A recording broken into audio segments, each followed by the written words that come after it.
You should never be leaving a job when you're unhappy. You should always be leaving a job when you are happy. You get a customer who's down to try your stuff, meet with them every single day. Like solve their biggest problem, go sit down with them tomorrow, find out what their next biggest problem is, solve that. That's how you build a product that actually rocks. When Greg joined us, he was like, I'm so glad I didn't meet you guys during your Taco Bell drive-through days. Because like it was a different kind of startup back then. I think for me, software, like I said, it's something I love. So like changing the way that people perceive software, that's fucking magic. It feels so good to be like, hey, people agree with this. It's like when I did the testing thing at DE Shop, people are like, at first they were scared. And then when they used it, they're like, it's really nice. And they believed in it. It changed the way they thought about shipping code.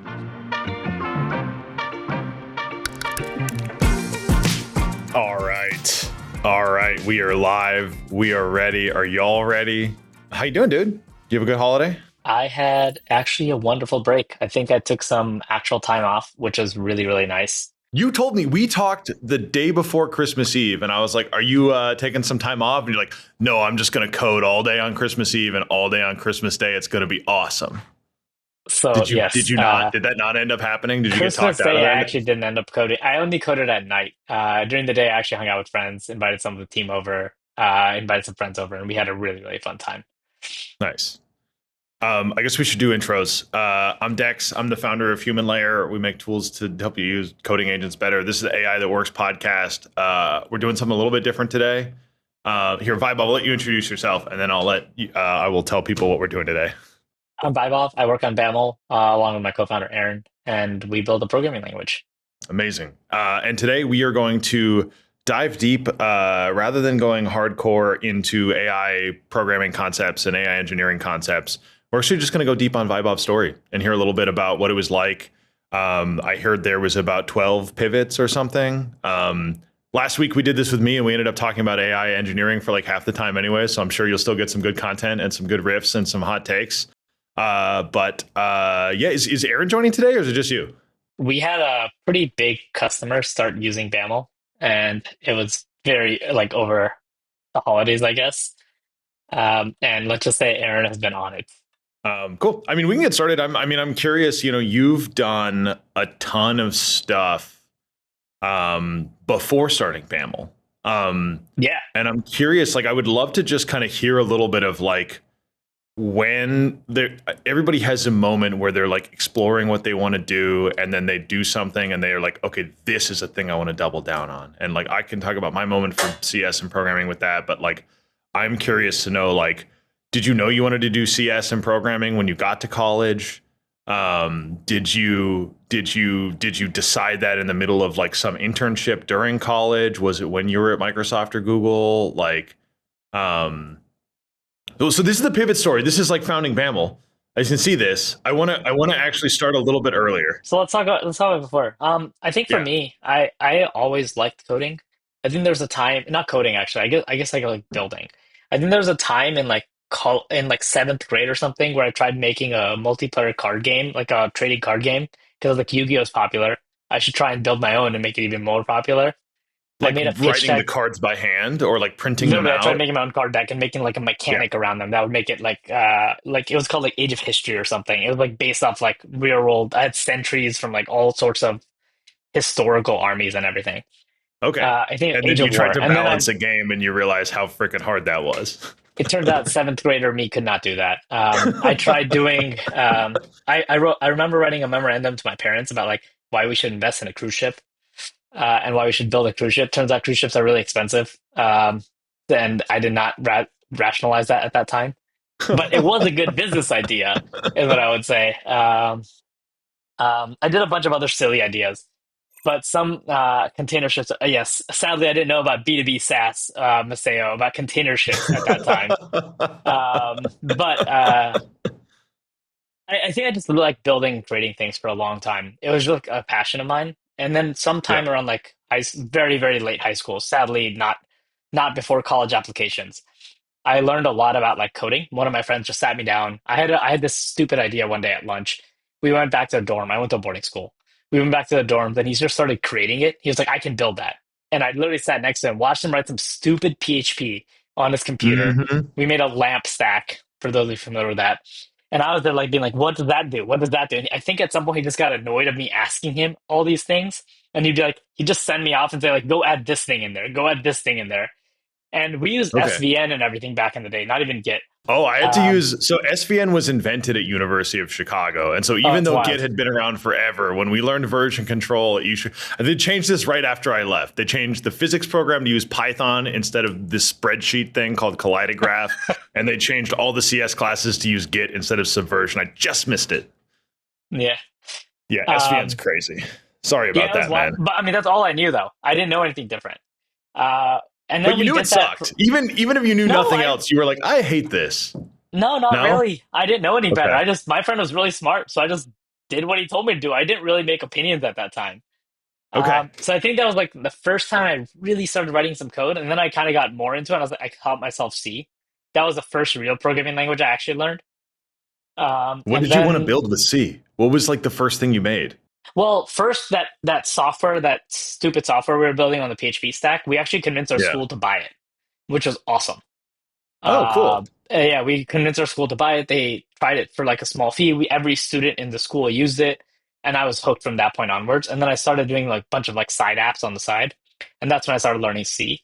I was doing some like I think like back then I was like, oh, I should do some research because like that's what every other kid in my school did. They did research, and Okay. then I did like some material science neural network research back then, and I was trying to build my own neural network stuff. And like the way to do that, it was C.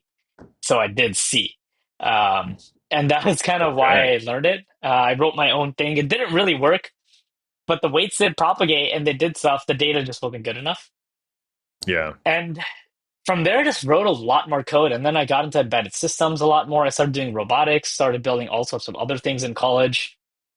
And I just loved building. I really have no other way to describe it. Like code was just Making fun. things. At some point I look back at the like random code I had at one point. I think I wrote like around 50 to 100,000 lines of code a year in college. And I did that almost consistently. And it was so much fun. Just Like always I just would doing it, learning, making I making would hang out with my friends something. all day long, skip every single class and just write code.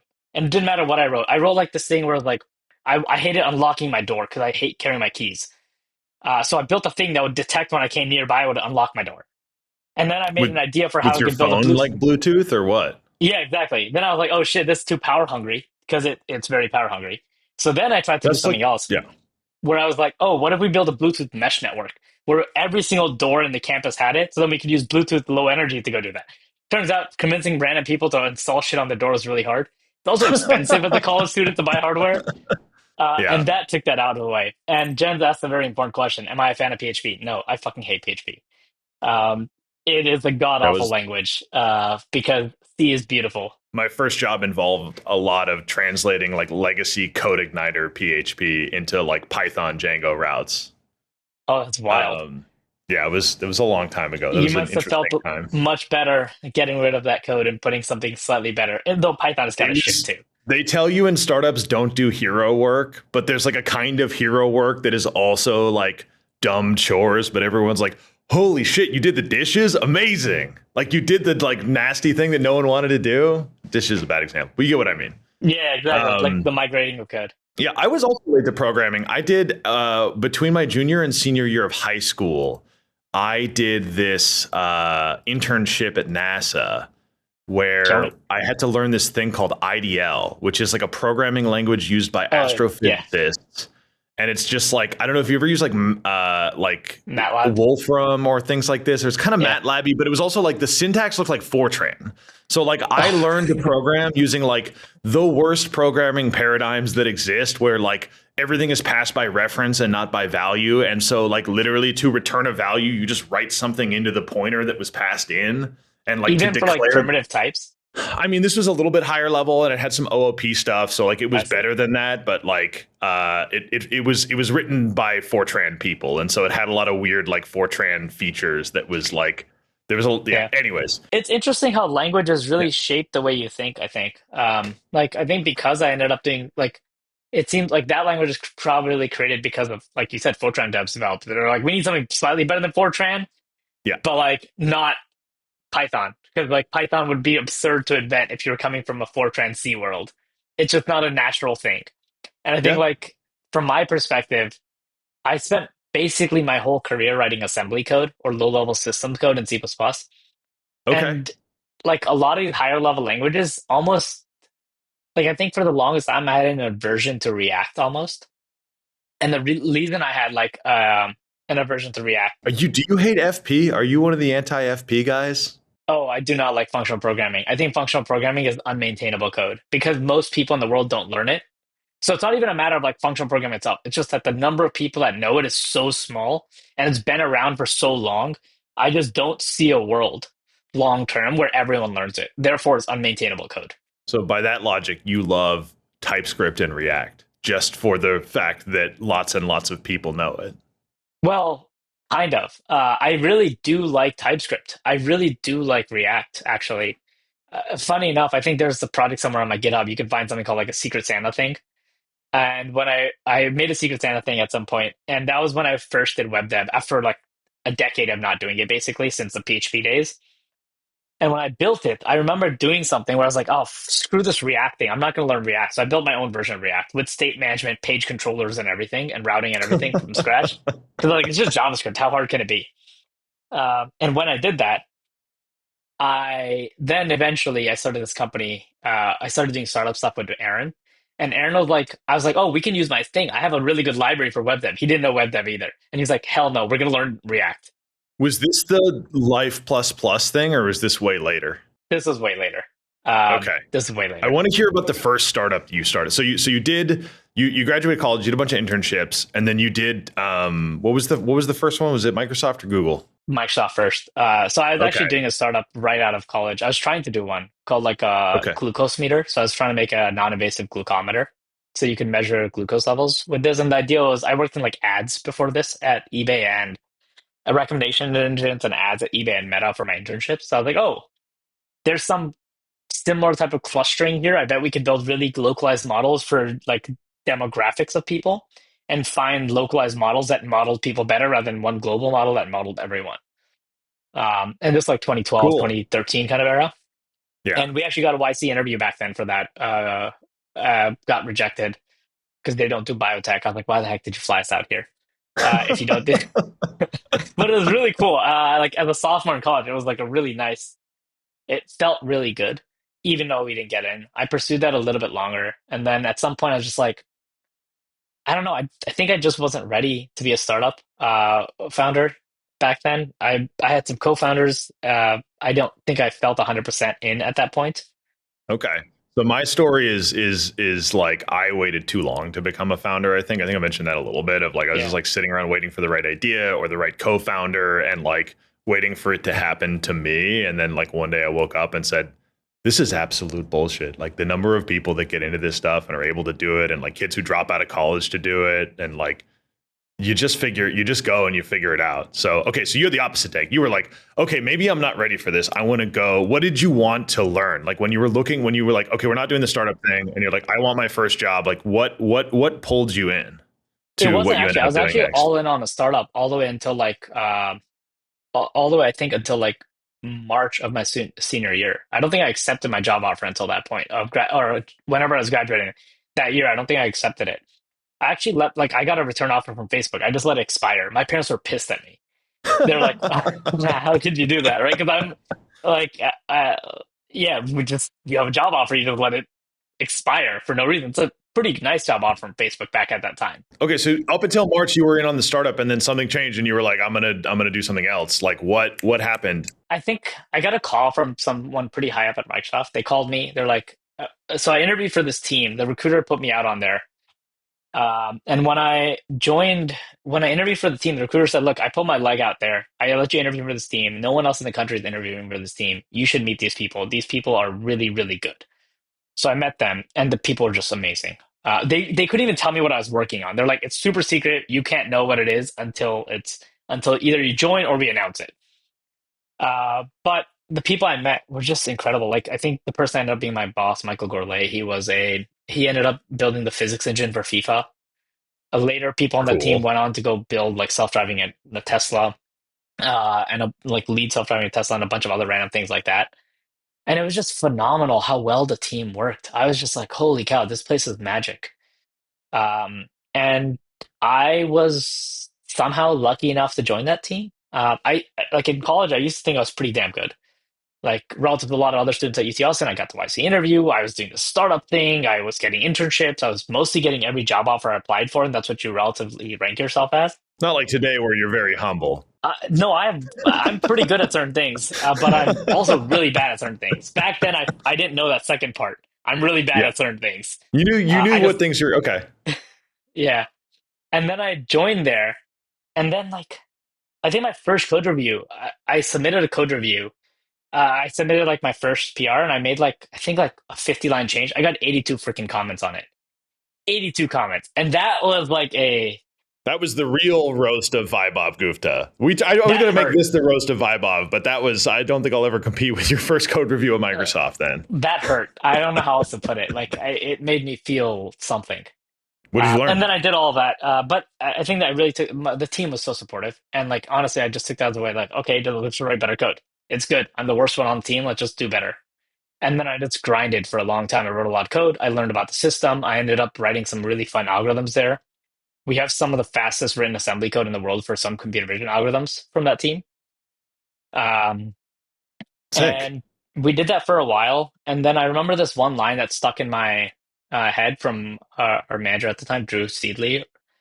And what he said was, you should never be leaving a job when you're unhappy. You should always be leaving a job when you are happy. Because what ends up happening is if you're leaving a job when you're unhappy, you end up taking the first thing that seems slightly better. When you're already happy in your current position, you only search for something truly, truly, truly better. And then what I I ended like up that. doing because of that is I actually interviewed for jobs every year. And most years I never left because I loved my job. And then every now and then I would. So at Microsoft, I started working and I actually quit right after that. And I quit like after 3 years of doing it. I did 2 years as the dev, got promoted each year, then became a PM for about a year. And then I said, screw it, I'm going to do a startup. So I actually quit, started a company.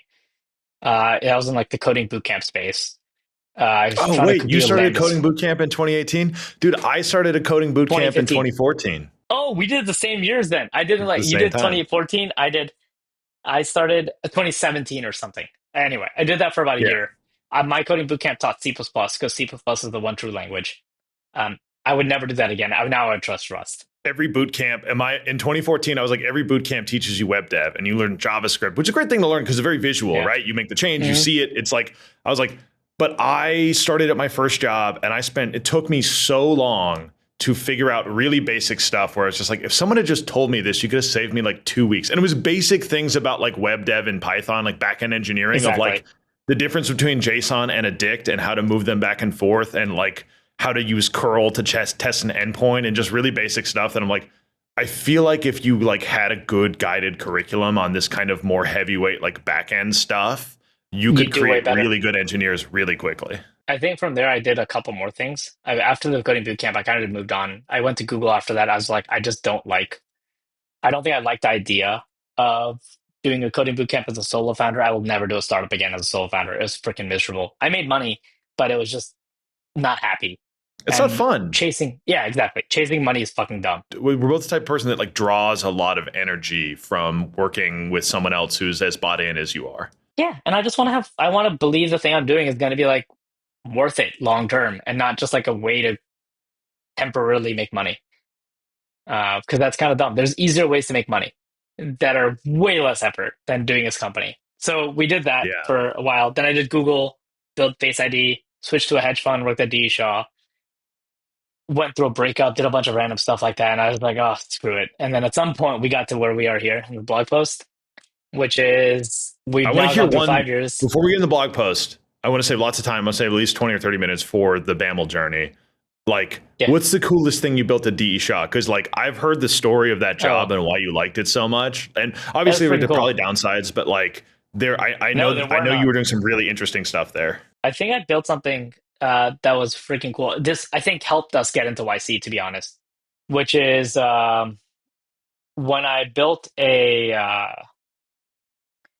testing framework. So they had like a really, really big Python code base, like I don't know, like 30 years old. You can imagine how many Python hacks they've done in that Python code base. They've done every possible imaginable hack. Every single thing you're not supposed to do, they've done somewhere because it's a big code base. And their CI/CD used to take about like 30 something hours to run. So So you coming from can't even Google, I run it was once like, a day. yeah, you can. Exactly. So coming from Google, I was like, okay, well, that's absurd. That's not how you do it. So my first instinct was let's add Bazel to everything. If we add Bazel, we have dependencies. If we have dependencies, we can prune what tests we have to run. Changing the Okay. build system for a 30-year-old company is unmanageably impossible. It's just not going to happen. One, because Bazel is impossible to use outside of Google. And two, it's such a high learning curve for every other person in the company that's not worth it. I remember I spent about an hour trying to learn Bazel one time, and like whenever It's like it just, became, there was like was doing numbers on Hacker News in the mid 2010s, and I yeah, was just like, yeah, I don't think this is for me. exactly. Like if you start from day one and you're in the golden land, sure. But if you don't and you want to use anything outside Bazel, it just doesn't work. So that didn't work. So then I said, okay, what if we built an algorithm that could predict what test had to run based on a Git diff? And that is very hard for reasons that are not obvious in Python. But like if you have global variables, you can change a variable from being a function name to a variable later in the code. That just works. Dynamic imports can have impacts on global variables in ways that you cannot predict. You can do all sorts of lazy loading and other parameters, but so it ended up being a much harder problem than I originally sought out to do, but it worked. We actually built it. We reduced the CI/CD time to under, I think, like well under 5 minutes from 33 hours, for like 90% of Okay. commits. So you built a system that looks at a developer's incoming Git patch and Yep. then runs this algorithm that you invented, came up with, and decides here's the exact set of tests that need to run to make sure that this code Yep. is safe and guarantees that like none of the other tests are worth running. Exactly. Oh, And it was okay. like a foundational shift. It goes from like not having Git pre-commit hooks to having pre-commit hooks. And it was really, really, really fun when we did that. I think there's a couple bugs that happened. It was very scary to deploy it across the whole company, getting company people to use it. Right, because if you're wrong and you Yeah, don't run a test that needs to run in production breaks, now that's on you, and you got to go exactly. one like you own the failure and the downtime, and like it was a trading shop, right? Like it's like millions of dollars could be lost if someone introduced a bug somewhere. Yeah, exactly. And then it was just like getting trust from that and getting like Sid asked the question, how did I get buy-in? I think it's not that different from doing a startup. You just have to have people trust you. In the beginning, it's just your word. You have nothing else on it but your word. Like most of his blog posts, if you go read this blog post, talks about like how our earliest customers, they didn't even like our product. They just liked us. And that's all you're selling. And it took a lot of effort. It's just you spend the man hours, and I think like one of the things that we pride ourselves on our Discord is we respond really fast. And I know sometimes we don't, but we generally try to. And that having that sort of responsiveness gets you a couple things, and you do the same thing when you're working on a big feature like that, which is you just have to be responsive. When someone sends you an email, you're on it. When there's a bug, you fix it, and it's just out and fixed right away.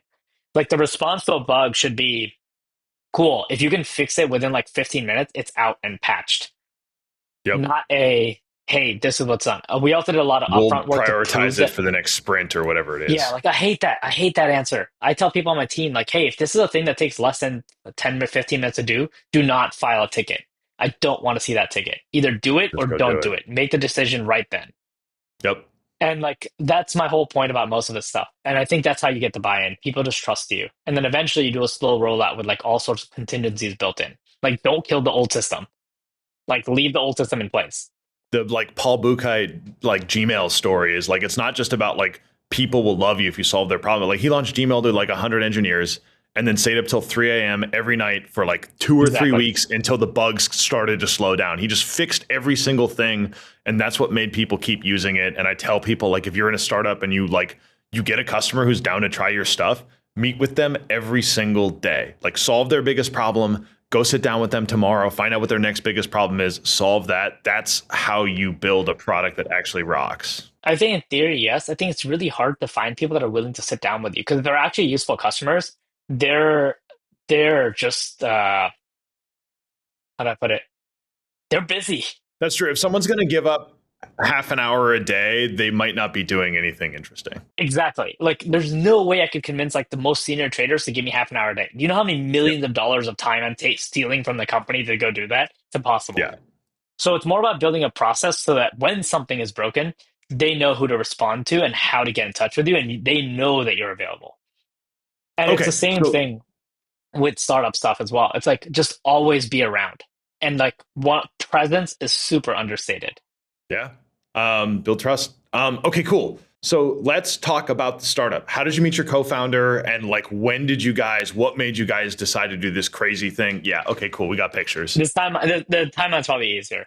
So Yeah. I started after while I was in the D shell thing, I was still running the bootcamp thing online, basically. Oh, I cool. just did that while Google was going on and D shell was going on. But at some point, like I said, I went through like Aaron. We started working on the stupid idea I had, which was interactive Twitch ads. I'll show you guys what it looks like, just so you can get an idea. This is like one of the first ideas I had, and the idea was like and I built this ad to try and convince some YouTubers to use us. So it's like a League of Legends game, and it would like pop up an ad while that's interactive, and like while the chat would interact with you, it would basically like kind of engage people for like micro events along the way. And why I thought this was a good idea, I have no idea. I didn't watch Twitch. I hated ads. That's why I didn't work at Meta why I didn't work at eBay. I hated ads. But like for some reason, this was the thing to go do. Um, and yeah, exactly. Prashant's telling us that. I thought it'd be a good idea. And we had streamers that were kind of interested in this too. But using this, I kind of was like, okay, who's the best co-founder for this? My brain immediately went to Aaron. Aaron ran a YouTube channel. He got like 14, 15 million views on his channel back in college. And then I hit him up. He was in Paris at the time on vacation. And I remember I haven't messaged him in like 7 years or 5 years or something. You But guys had never worked together. You just like met at a party or something, right? we met at a party like 7 years before this or 5 years before this, right when we graduated. Just we're friends. We hung out And you really woke a up one lot for morning like a and you were year. like, Aaron is the guy. Literally, that's it. That was it. Aaron is the guy. And I just got him at a time when he was also down to do a startup. He had been at Amazon for like 7 years. He was like, okay, I'm kind of done with this thing. He wasn't really enjoying day to day.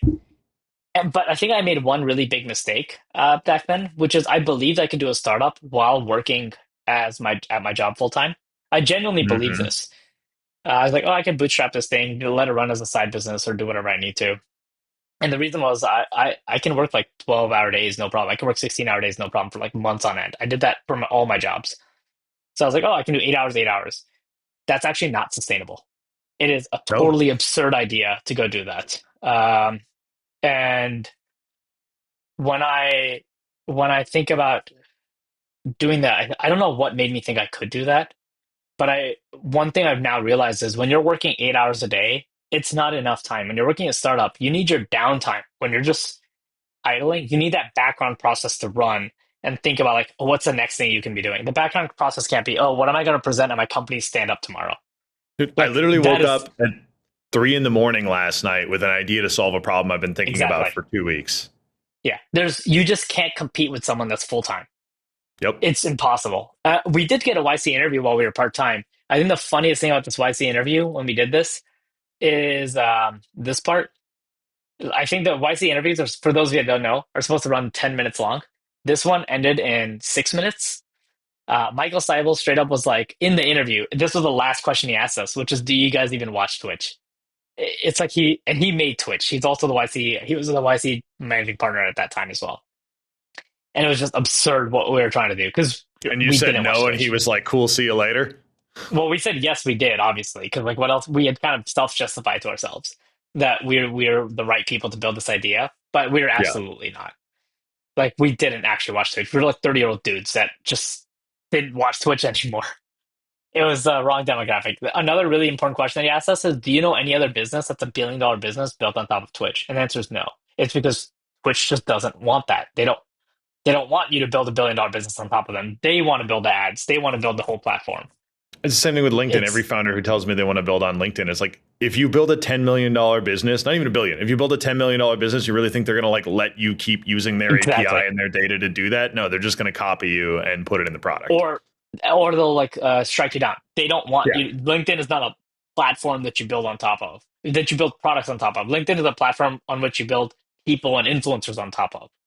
Yeah. Right. It's like same with Facebook, same with Instagram, same with Twitter. Like all these social network kind of things, they don't want you to build things on top of them. And that was kind of very, very obvious, I think, to Michael, because I guess he built it. He kind of knew the story of the methods of Twitch, especially at Amazon, like post startup Yeah. Twitch. And it's different than what Twitch was beforehand. After that, we pivoted Okay, around so to a you bunch get of rejected by ideas. Michael. Yeah. Then I think we both stayed up the whole night independently, came up with a whole new idea, came up with more ideas, came up with more ideas. And like literally, we get rejected, we go into like pivot hell. And then like sometime Aaron quits his job at Amazon. He's like, I can't do this part-time thing. I'm done. I have to do this full time. No other way around this. 4 months later, like I said, I just go through the personal stuff. I'm like, screw it, I'll go full time too. Um, it took us about 4 months to get there, though. There's a whole section on here that talks about how we actually made it work and how we ended up both feeling good. But I think the biggest learning was just that, like, this was like the thing that we were doing. We just moved the goalposts a lot. And I think a lot of founders do this, where there's this very common trope that I hear between a lot of founders, and now it's really easy to recognize, which is someone says, I'm going to build this thing, and when this thing works, we'll get to do this thing, and this is the thing we'll actually use to make money. I think you said that to me once too, We where talked you're about like, this last week. No, you were the yeah, one who first said that to me, and I was like, yeah, I mean, it's a thing that I thought about a lot, but like, yeah, yeah, the way you put it was really good, which is like, just go do the thing that you want to do. yeah, do the second thing. Why would you ever try to build one business and build a second business? And it's just silly to go do. And it seems obvious when you're first in hindsight, but when you're doing it, you're like, oh, obviously these are the steps I need to do to build a giant, giant business.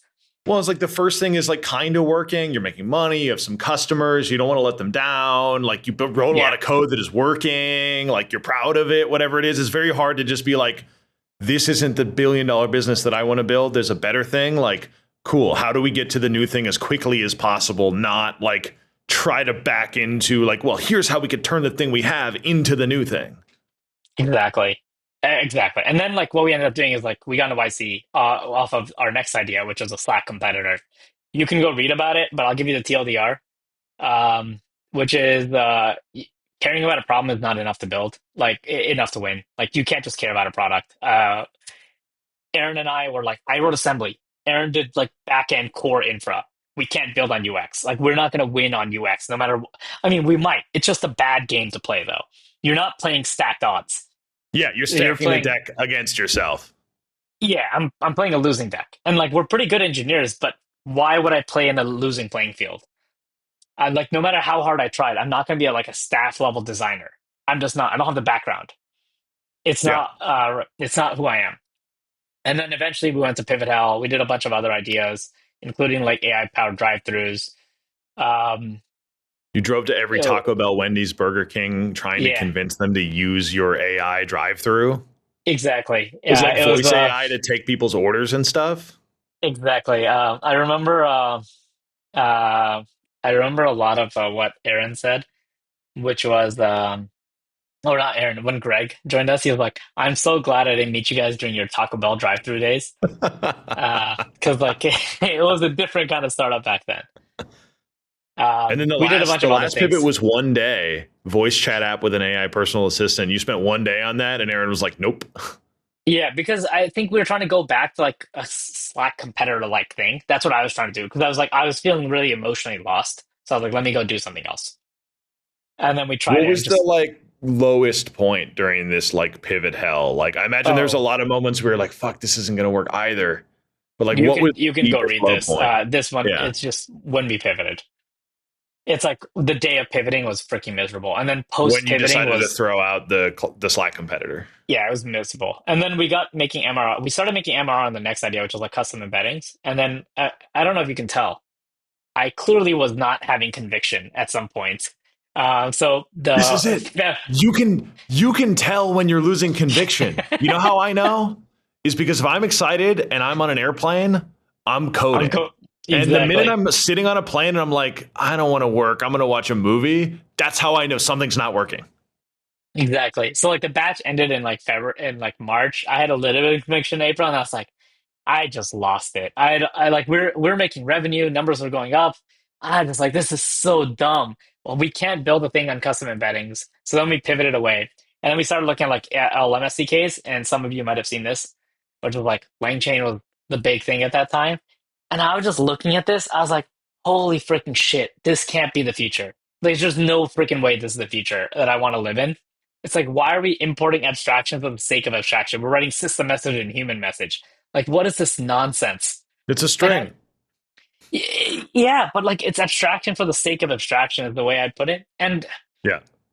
at some point, I think we are just starting. We're just like really sad one night, and like we're just like the things that we built are also just as nasty. We didn't even You like built a it. library for, is this the library for embeddings or was this another library you were hacking It was on? like on top of embeddings, so like custom classification and all this other stuff.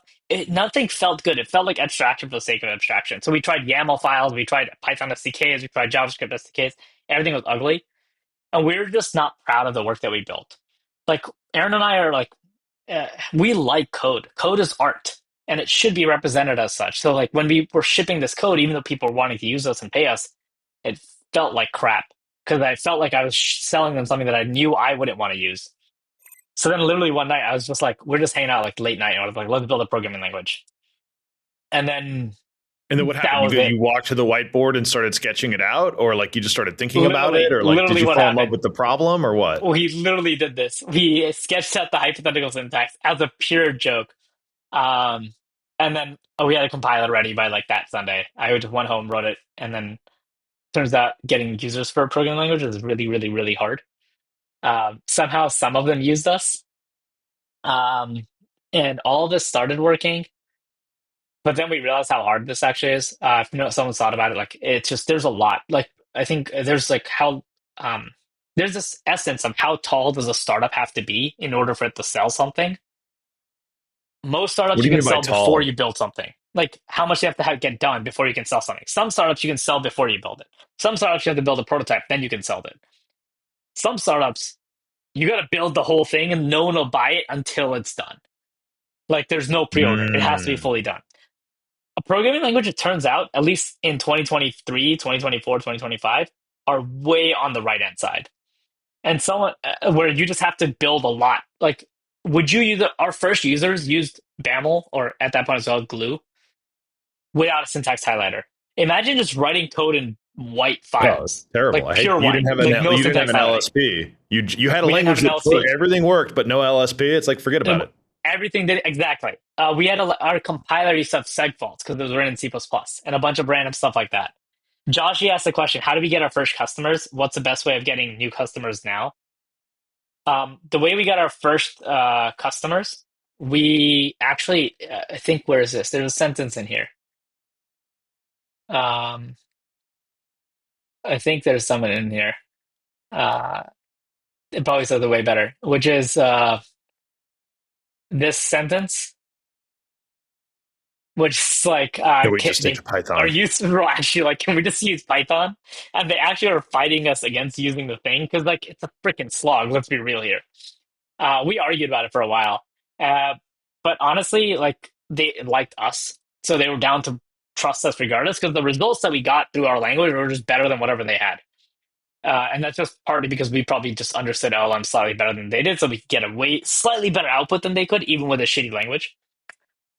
But I think the big shift here was really what we had this mentality of like, I think we use this bet, we use this a lot now in the company, which is like a time bounded bet.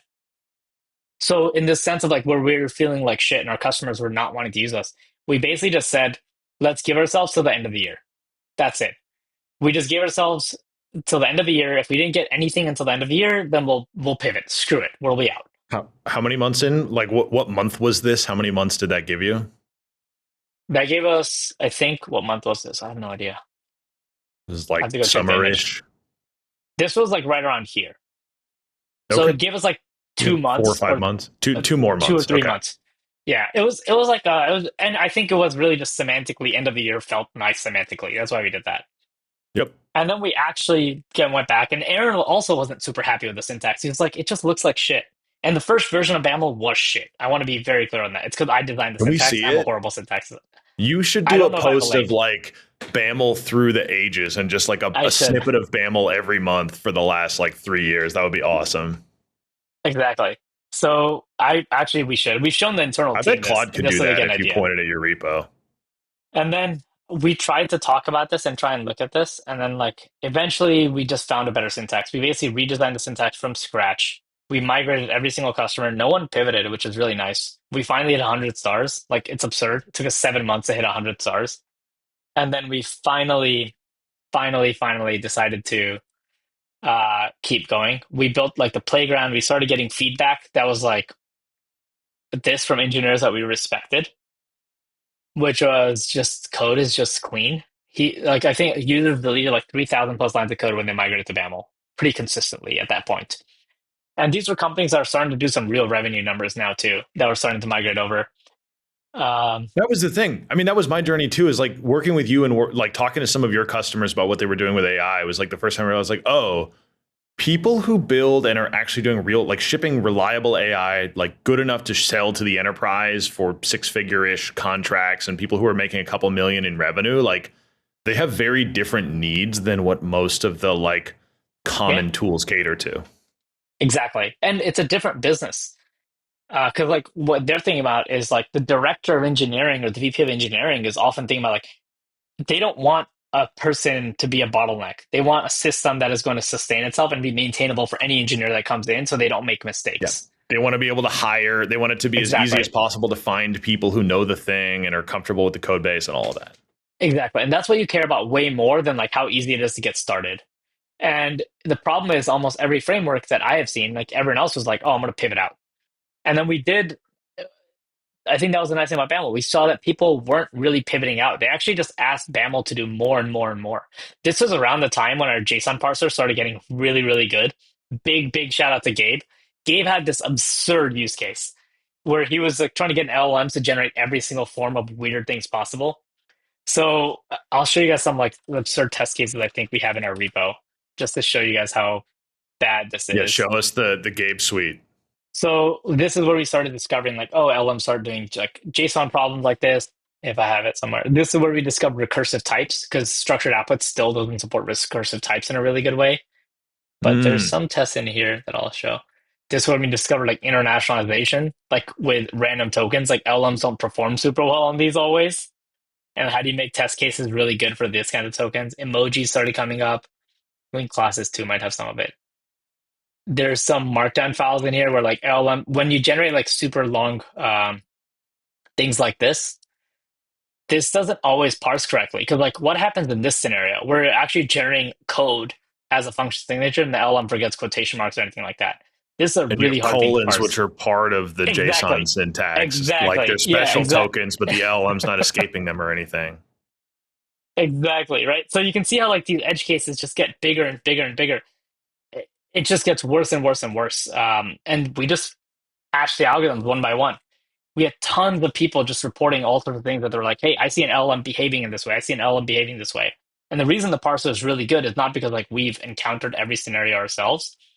It's just because every single person at this point has really contributed to us being able to see so many real life scenarios that have actually happened. And then we just kept on doing that. This is how we added TypeScript support. Our users were like, hey, can I do this in TypeScript instead of Python? And then we were like, yeah, let's give you native TypeScript support. So we started adding more languages. People were like, can I do more stuff? And the question eventually became like, instead of like, can BAML do this? It just started shifting. Like, if BAML can do this, it was like, hey, can you just, instead of me writing my code to go do this, can you just add this feature to BAML? It's easier for us to do it than them to do it. This is how we did streaming and all the other semantics that we kind of came up with along the way. I think at some point we started feeling a little bit better in our user growth. And like this was one of my favorite quotes from a user. And like the again, some of these companies are doing quite well now, and they're just like they don't have to fork and maintain BAML. This is how hard committed they were into BAML because they're doing I can't say their revenue numbers, but They were these like, companies if are BAML starting, goes out of business, we will have to fork it. That's how all in we are on this system. and that's how critical. Like they don't have a choice. And started feeling really good. Sometimes around the end of 2024, I started going to like YC reunions, and like I remember like this was one of my this was the first time this ever happened to me. Andrew was an awesome person, and he was like, "Are you the BAML guy?" I was writing some BAML on my flight last night. That, as a founder, I can't even like fathom. I can't even share and express how that feels. As like someone that has never noticed me, had never seen me, it was like, "Hey, I was using your thing on a flight in a totally random way that last night." That just, yeah, it was one of the happiest days up until that point, leading up That's into it. sick. Amazing. Um, and then Cool. we just did this stuff for a Keep going. while. I do have some hard questions. I'm fine to go over and run this long, but I just I'll I'm run this quick. I'll give you like 4 minutes. that's like yeah, Which what else is worth sharing? I love this story so far. Like what you're were probably the like the building the team side. So at some point we're like, okay, well, this is not a 2% job. yeah. So we started looking into this, which was we started trying to hire someone. So I was like, I know Sam. I've known Sam for like 5+ years. So I actually helped him interview at OpenAI. And I remember this text we got from Sam after this. We gave him a job offer, but we also told him that, hey, like, congrats. We want to be happy. We want you to be happy. So he ended up taking OpenAI. JK. He actually joined us right afterwards. Did he Um, start at OpenAI or he like self pivoted? no, he just self pivoted. Like after he decided OpenAI, he was like, no, he wanted to go do it. You can read his blog post about Heck what yeah, changed his mind. I dude. don't want to speak on his behalf, but we went through there. We hired our own intern. Here's why we hired our intern. Talks about it. Then we hired Greg and Antonio later that year as well. And it was just really, really fun. Like 2024, I think was like the year where it stopped being from like like maybe might do it, maybe it won't, but eventually became a thing of like, I think we're going to try this out. I think 2025 was the year of like, oh, it doesn't show you this. 2025 was like the year that was really, really nice. We had a lot of fun stuff happen. I don't think I Did fully reflected on all of 2025 yet. everybody who went to Day to Day Texas is like that guy Vaibhav? Where did he come from? That was the best Yeah, talk that I've was ever actually the seen. first time we gave a talk publicly. I've never given one before that, really, about BAML. And it was quite fun. It gave a lot of momentum going into the year. We gave a talk at some YC conferences. We started seeing comments about like on Reddit and Hacker News about BAML this year. We started like BAML's number one now. We beat Bank of America Merrill Lynch on Google, which is Finally. insane to think about. We got to like 7K stars. I got the coolest freaking haircut. We run workshops many times together. Me and you, This is the New Dexter. We York started thing. this. Yeah, we started the podcast together, which is fun. We've got over 100,000 views on the YouTube channel now for like 1 hour long episodes. We have like multiple Fortune 500 using us, government agencies, startups. I see like random cold outbounds from job posts from recruiters, which is insane about BAML now. Like in general, I think it's been a really fun year. I haven't yet had the full time to reflect yet on all of 2024. We still have 2 days left. Anything can happen. So I'm not gonna make any comments on it. But like it's it's really interesting, I think. We've talked a lot about like what might be coming next. So like I think I remember looking at this part of the graph, and at every single time when you zoom in, like you guys are probably looking at this and being like, oh, this part is kind of flat when you look at this earlier part. I can't express how happy I was when this started happening. Like Yep. this slope felt awesome. It felt really good to have that happen. And I remember like we went through a slump here, and then this slope felt awesome, and then this felt awesome, and then at some point I forgot to pay for postdog, so I should pay for postdog again. They stopped tracking But your events. I just forgot to pay the bill, Yeah. so I need to go turn that off. But yeah, I think it's just really it, it's not an easy thing that we're trying to do. Like it, I think obviously a programming language is probably one of the most absurd startup ideas in the world. But I think that's what gives most of us on the team conviction that it might actually work because of that reason. There's not a lot of scenarios Because in it's which it working. happened. Well, I, like I said, I would say it's not working. That's what I would say about BAML. I wouldn't say it's working, but I would say it's not working. By the way, the And y-axis on this chart, this is weekly active users. Cool. yeah, so people actively writing BAML code in the world That's sick. at that time. So we're also not tracking. Oh, someone asked what happened in October and December. Uh, I forgot to pay postdoc for metrics. Um, it's very hard to pay for metrics because I forgot. I think we spammed, so that was it. Too busy Um, hacking. yeah, we're just writing a lot of code. And then I think at some point, like we have some amount of conviction. I think our next goal is like 10,000 weekly active BAML devs. That's going to be the next big thing. There's some spoilers here if you want to go see them. And there's a fun little talk that's a much more polished version of my initial talk that I gave at Day to Day Texas later in the year. That's Just like actually why we need a fun new to watch. programming language. Yeah, it just talks about it in a lot more detail. I think this talk has actually gotten surprisingly like a couple five figures of views, which is kind of cool that people actually watch it. The comments on the YouTube are phenomenally fun to go read.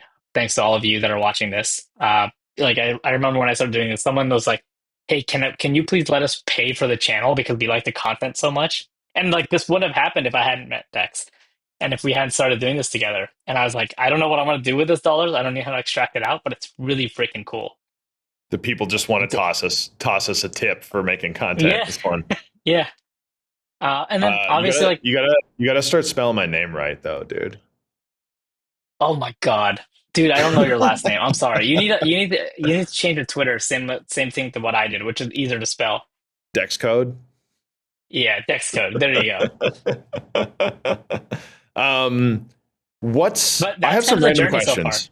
Yeah. This is awesome. This is exciting. I feel like I need to do a part two where I talk through kind of like I need to write this down, and like the visual aid is nice because like there's this like arc of like 12 factor agents on Hacker News and then the conference talk and then the coding agent stuff that like I think probably could be visual.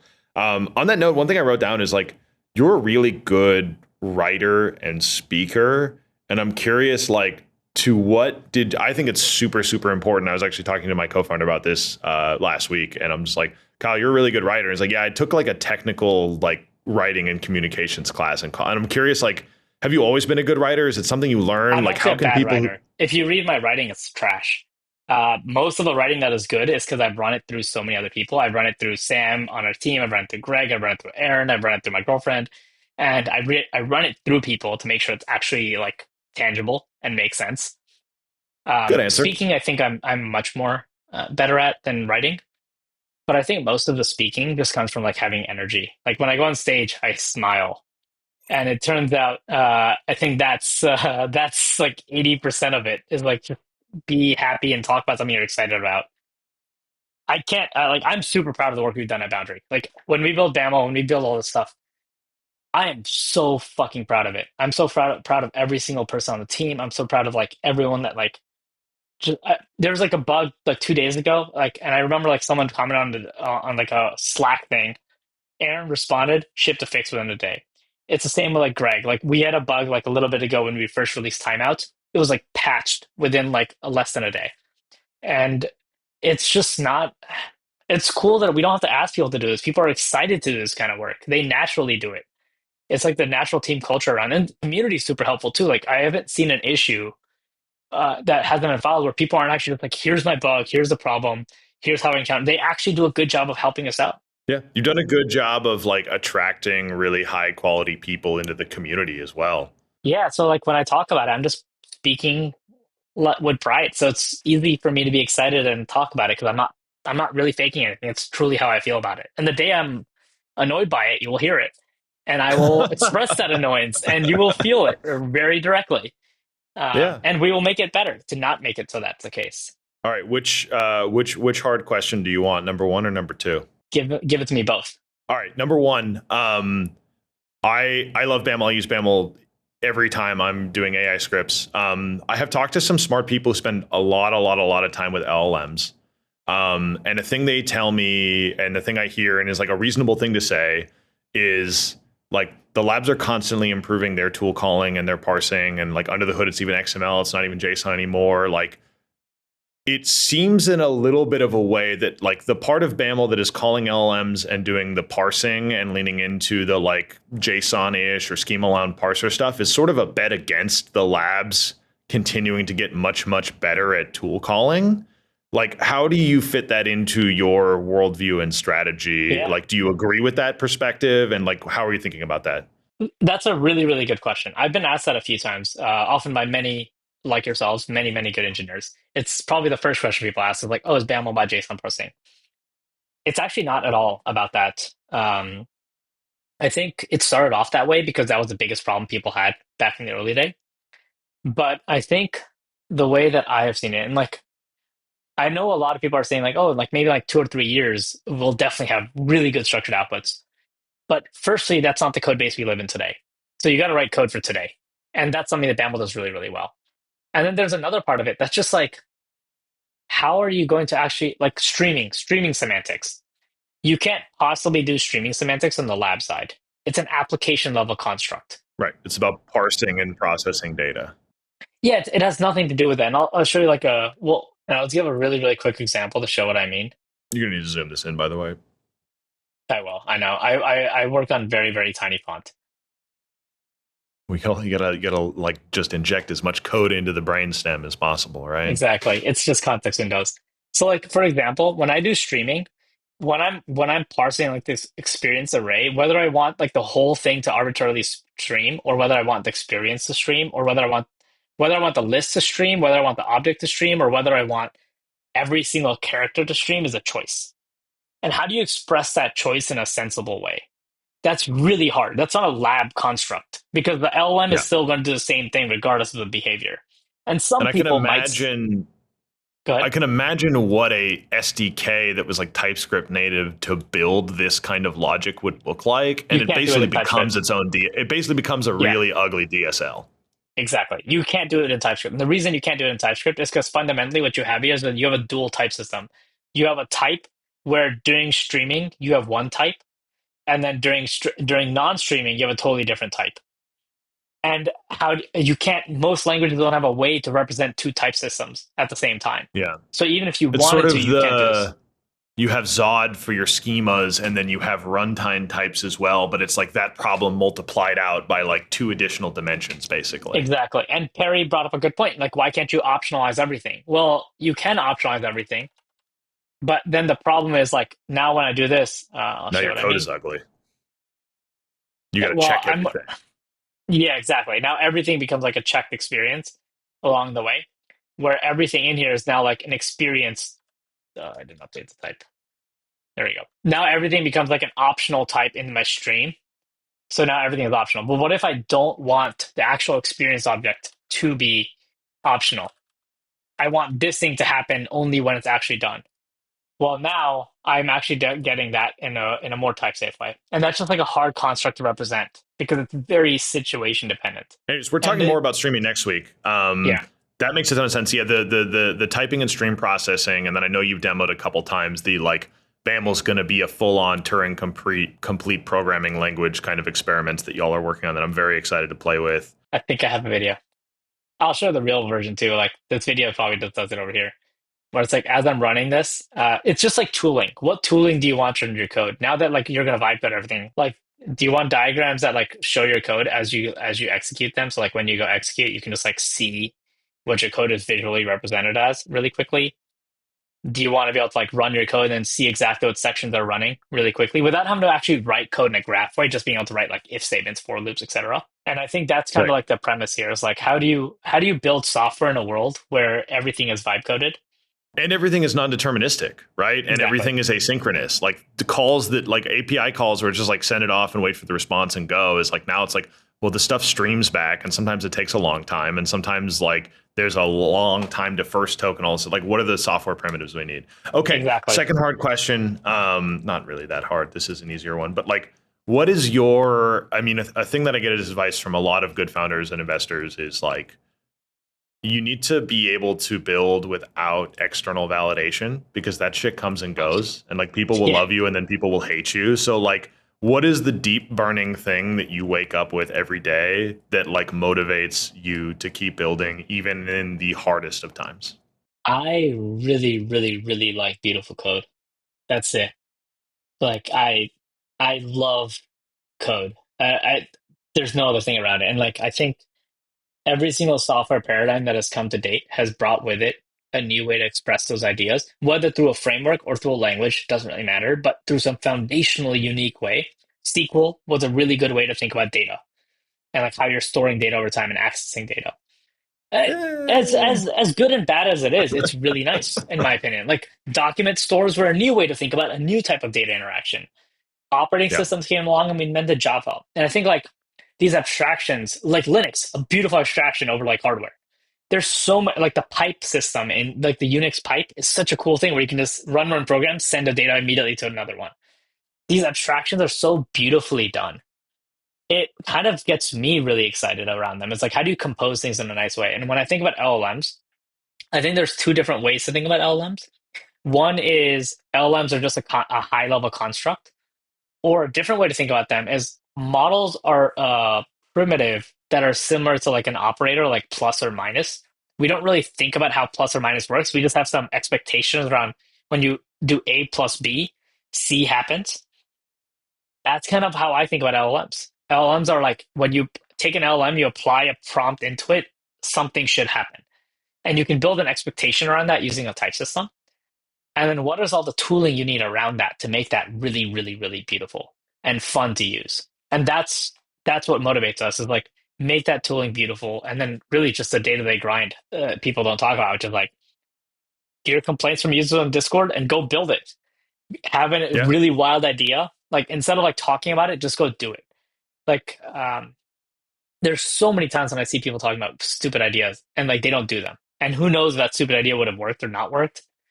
But if building something is takes you way longer than you think it does, then like perhaps talking about it will take even longer.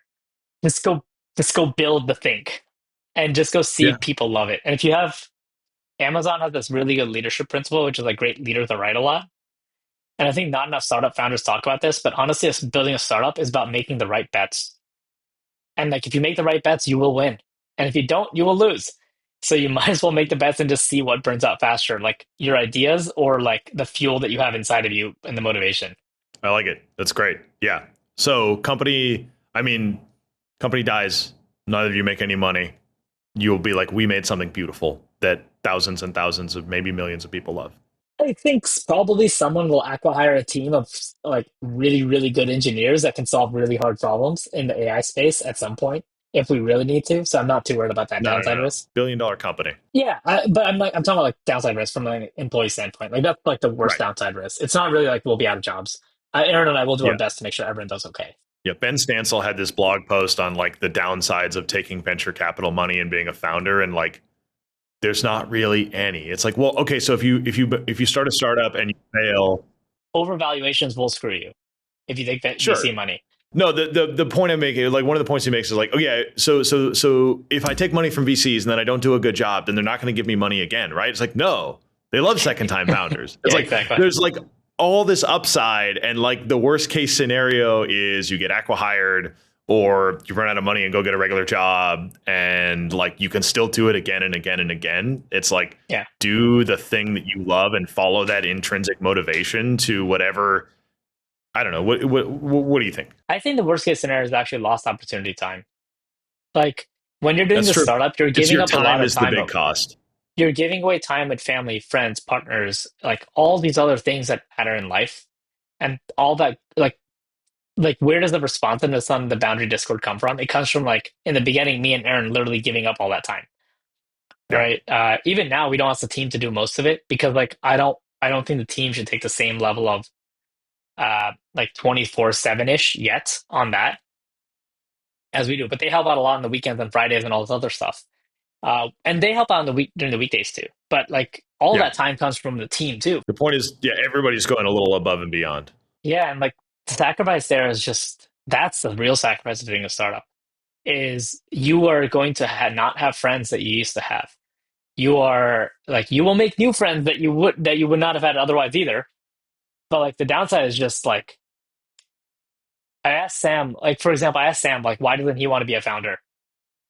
And I remember Sam said something really good, which was he's like I just don't want to make that time commitment yet because he saw what me and Aaron worked like, and like that was valid. Like he's like it's not that he couldn't be one; it's just a different level of all in that you have to be.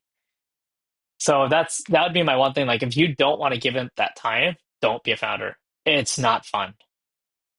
But if you give up that time and you enjoy it, it is so freaking fun. I have Yeah. met people that I would have never met otherwise in life. And it is, I can't express the joy. Like when I showed that blog post, Oh, when I showed that image of like someone ran up and said, "Hey, are you using BAML? I use BAML." It just, I can't express the happiness that that brings. It's unfathomable amounts of joy right now. And like maybe if I have kids, I'll feel differently about a new level of unfathomable. But like it's some of the happiest moments and the saddest moments have come from the startup journey. yeah. Of like, hey, we made a thing and somebody loves it, and like I touched a like you can touch and change people's lives. I mean, I don't like the whole like, hey, we're changing the world thing, but like you can change the way people see the world, and you can change the way people go through life and solve their problems. Then that's really rewarding. Yeah, I think for me, software, like I said, it's something I love. So like changing the way that people perceive software, that's fucking magic. It feels so good to be like, hey, people agree with this. It's like when I did the testing thing at DE Shop, people are like, at first they were scared. And then when they Yeah, used it, they're like, it's really nice. And they believed in it. It changed the way they thought about shipping code. I think yeah. that just is fun for me. Like taking a lopsided bet and then winning on that bet and then doing a good job at it that makes people excited to use the thing. That's happiness. That's sick. I think that's a great one to go out on. Thank you all for coming. Any last words that you want to leave the audience with as we close out 2025? Thank you to every single one of you that has been watching this series that Dexter and I have now done for 39 episodes. It has been wild. I think Dexter and I started this. I remember the thing I asked Dexter when we did like the first 4 episodes. Dexter, I was like, you want to try this out? And we're like, let's do it. We did it for 4 episodes. We took a break for 2 weeks, and Dexter was like, all right, I'm in for for the end of the year. We'll try this Yep. out, full commitment till the end of the year. And we did that. And I like super props to Dexter for really making this like as good as it is. No, no, no, no. This is the most 50-50 thing out there. With the Yeah, exception that but like you came to San Francisco and you came into my office on a Saturday. I was working on something like we are gonna figure this out. And we like sat down and made the Figma graphics and like oh wrote the yeah. first 3 topics on a whiteboard. And we were like, okay, this is actually like this is real. We can do this. This will be fun. And like, I don't know. I love a good yap. So this It has been was really incredible. fun. So I'm really looking forward to hopefully continuing this in next year as well.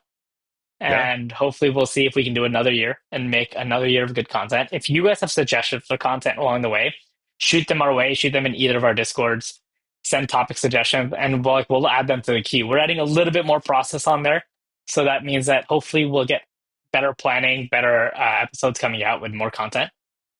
But we are super excited to keep doing this. This is like some of my favorite moments on of the week. Every Tuesday, just hop on here, yap with Dexter for like a day or like an Been hour or great, man. whatever it is. Yeah, like they said, as being a founder, you might not have some of the friends you would have had otherwise, but you will meet other friends and you will meet some Exactly. some pretty incredible people. And I'm super grateful that we ran into each other at an AI Tinkerers in Seattle 18 months ago or whatever. And I'm super I know. stoked I can't even for believe next it's year. only been 18 months, which is insane to think about. Yeah. Yep. Um, but this was really fun. Thank you, everyone. See you guys next year. Thanks everybody. Catch you later.